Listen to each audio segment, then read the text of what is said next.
Tak nak orang. Weh, kau boleh dulu nak satu pen, nak satu pen.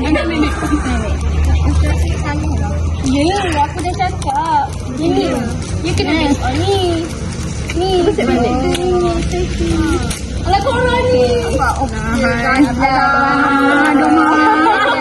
Kau perasan tak Ain kapan ni? Itulah aku pun perasan juga.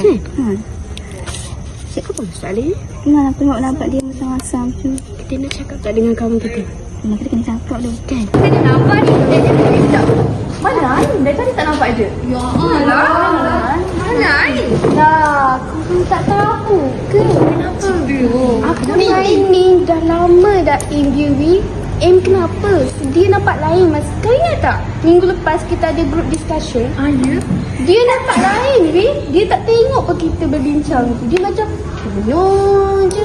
Aku rasa dia ada masalah. Aku rasa dia diam je. Aku memang rasa tau nak cakap dengan korang. So, kita nak tanya dia kan macam mana ni? Kita tanya langsung. Kesian kawan dia pergi jumpa dia. Kena tanya lah. Nanti kita tanya dia. Okay, jom. Tapi kita cari dia dulu. Okay, kita jom.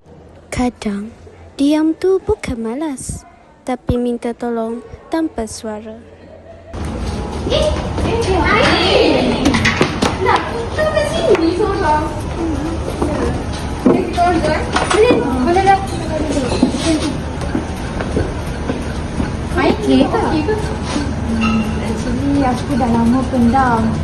Tapi itulah aku malu dengan korang. Korang result untuk SEM 2 ni semua better daripada aku. Pointer aku pun turun.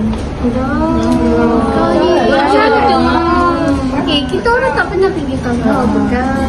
Yelah, tambah lagi dengan aku buat part time, tak ada masa nak study. Korang belajar 24 jam je.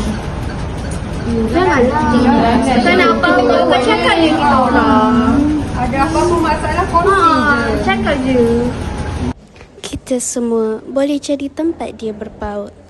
Kadang, selamatkan orang cuma dengan telinga dan masa.